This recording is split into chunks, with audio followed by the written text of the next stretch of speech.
رویترز توی یک گزارش اختصاصی و جنجالی پرده از حمله‌ای برمی‌داره که پنتاگون ترجیح میده دربارش سکوت مطلق بکنه. توی ماه مارس 2026 وقتی پهپادها به اهدافی در منطقه میزنن، رسانه‌های عمومی فکر میکنن که داستان همون حمله معمولی به تأسیسات دیپلماتیک، اما جزئیاتی که تازه بیرون اومده معادلات رو عوض میکنه. ماجرا اینه که هدف این حمله فقط در و دیوارهای یک سفارت معمولی نبود. بر اساس اطلاعات رویترز دست کم 2 تأسیسات فوق محرمانه متعلق به سازمان CIA، یکی دقیقاً تو دل سفارت آمریکا در ریاض و اون یکی توی شرق عراق هدف قرار گرفتن و صدمه دیدن. مقامای آمریکایی اصل حملات پهپادی رو تایید کردن، اما وقتی نامی از این مراکز اطلاعاتی وسط میاد کلا سکوت میکنن و هیچ جزئیات رسمی بیرون نمیدن. درود بر شما، اینجا کانال زاغ مدیاست و من هم مخلص شما جلال هستم. میخوام راز پشت این حمله های بسیار مرگبار رو براتون داخل این ویدیو بررسی بکنم. تا پایان ویدیو همراه من بمونید چون مطمئنم که از اون لذت میبرید. ولی اگر تا به الان کانال ما رو سابسکرایب نکردید این کار رو انجام بدین، دکمه زنگوله رو هم بزنین تا از ویدیوهای آینده با ما باخبر بشید. لایک هم فراموشتون نشه.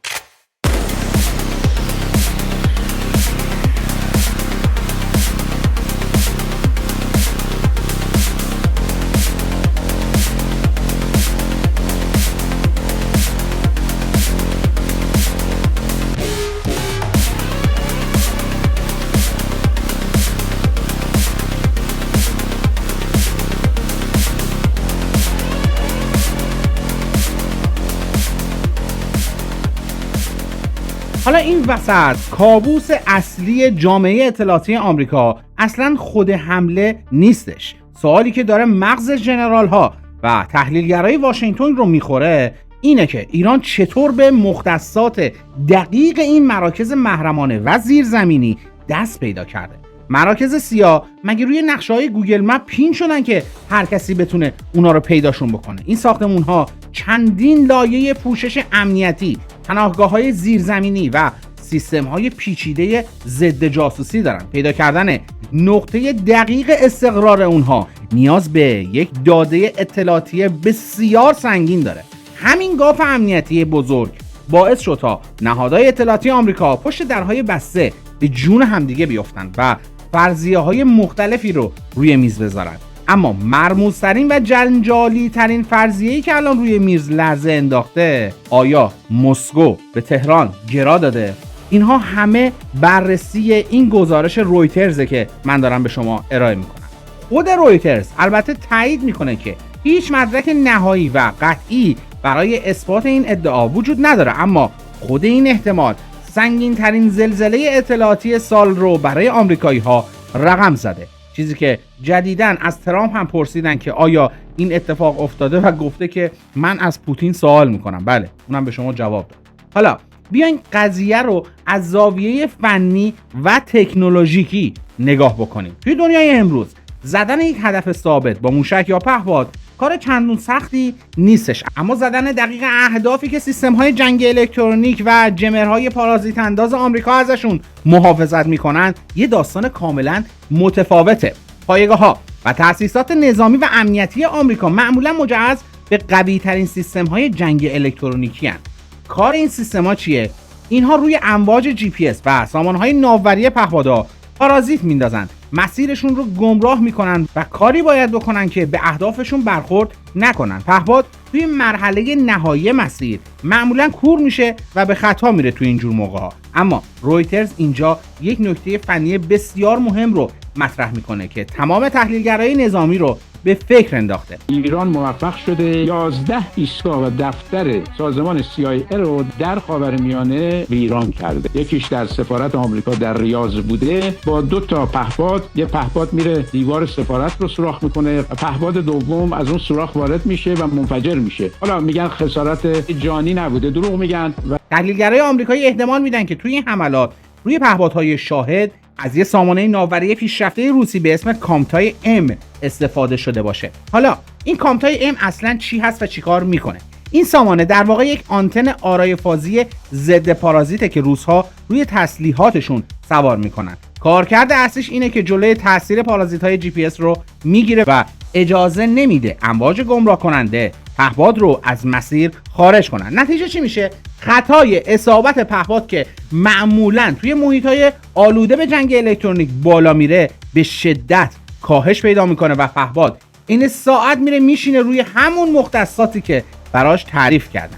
البته حواسمون باشه خود رویترز و مقام‌های آمریکایی این رو به عنوان یک فرضیه اطلاعاتی بسیار معتبر مطرح میکنن، نه یک مدرک قطعی و اثبات شده. یعنی هیچ مقام رسمی توی واشنگتن نگفته که کامتای امروی پهپادها نصب شده و ما اونها رو گرفتیم، اما تکنولوژی و عملکرد میدان نشون میده که احتمال وجود این سیستم خیلی خیلی بالاست. میدونید که حملات شاهد 136 جدیداً خیلی تاثیرگذاریش بیشتر شده.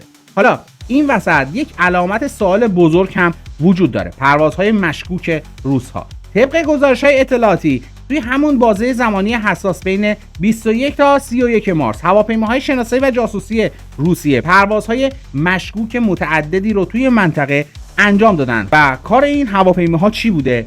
تصویربرداری از اهداف نظامی آمریکا و متحدانش، آنالیز فرکانس ها و جمع آوری داده های الکترونیکی. اما نکته کلیدی اینجاست: آیا این اطلاعات مستقیما از هواپیماهای روسی ریخته شده توی سیستم هدایت ایران؟ رویترز جواب میده تا این لحظه هیچ مدرک عمومی و سند محکمه پسندی که این ارتباط مستقیم رو ثابت کنه وجود نداره. این موضوع هم فعلا در حد گمان زنی و فرضیه جدی اطلاعاتی توی پرونده باقی مونده.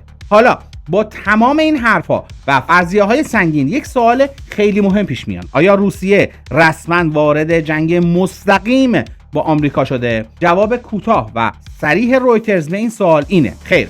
هیچ کدوم از مقام های رسمی آمریکا و حتی خود این گزارش چنین نتیجه‌ای نگرفتن. تحقیقات هنوز داره ادامه پیدا میکنه و هیچ مدرک قطعی و محکمی روی میز نیست که بگه مسکو رسما وارد یک درگیری نظامی مستقیم داخل درگیری‌های ایران شده.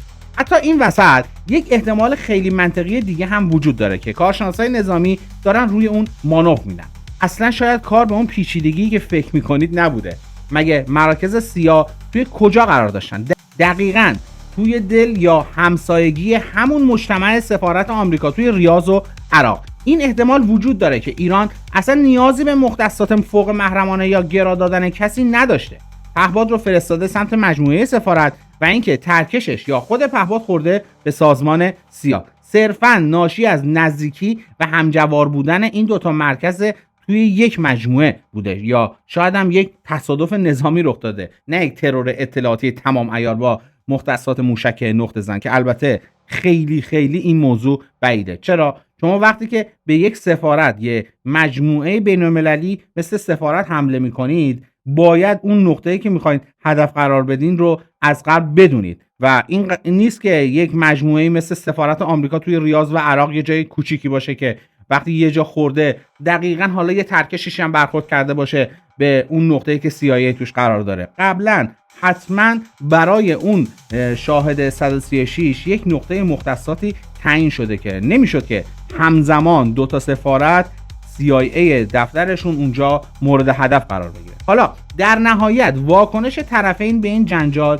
چی بوده؟ آمریکا ترجیح داده پشت درای بسته بمونه و درباره جزئیات این تحقیقات اطلاعاتی سکوت مطلق رو اختیار کنه تا ابهت امنیتیش بیشتر از این زیر سوال نره. روسیه کلا هر گونه دخالت، کمک پهپادی یا اشتراک اطلاعاتی رو در این حملات تکذیب کرده و گفته که ما اصلا نقشی نداشتیم. ایران طبق روال همیشگی خودش اصلا وارد بازی تایید و تکذیب این حرفا نشده و ترجیح داده که سکوت کنه و اعلام بکنه حملاتی رو انجام داده. و اما جمع‌بندی ماجرا چی میشه؟ اگر بخوایم کل این پرونده رو روی ترازو ببریم و ببینیم هر ادعا چقدر وزن داره، قضیه اینجوری میشه: اصل حمله پهپادی ایران به تأسیسات آمریکا توی منطقه کاملا تایید شده. هدف قرار گرفتن این دو تا مرکز محرمانه سیا، گزارش شدن توسط رویترز با اتکا به منابع آگاه اما بدون تایید رسمی جزئیات از طرف پنتاگون. تحقیقات سنگین آمریکا درباره احتمال نقش روسیه که تایید نشده، استفاده از سامانه پیشرفته کامتا ام، یک فرضیه اطلاعاتی بسیار معتبر اما هنوز تایید نشده، و در نهایت ورود عملیاتی و رسمی روسیه به جنگ علیه آمریکا. هیچ مدرک یا اعلام رسمی هم برای اثباتش وجود نداره. خلاصه که پشت پرده این حملات یه جنگ اطلاعاتی پنهان و بسیار سنگین در جریانه که رویترز فقط گوشه ای از این یخ شناور رو آورده بالا. باید دید در آینده چه اطلاعات دیگه ای از این پرونده دست میکنه. امیدوارم که از این ویدیو لذت برده باشید. حتما نظرات خودتون رو برای من بنویسین و کمک بکنید، حمایت بکنید تا کانال زاغ مدیا دوباره به شرایط ایدئال قبلش برگرده، چون این چند وقته به خاطر مشکلات ما نتونستیم فعالیت درخور برای شما رو انجام بدیم و میتونیم با حمایت های شما دوباره برگردیم به حالت های قبل و حتی بهتر از قبل. اینجا کانال زاغ مدیاست و من هم مخلص شما جلال هستم.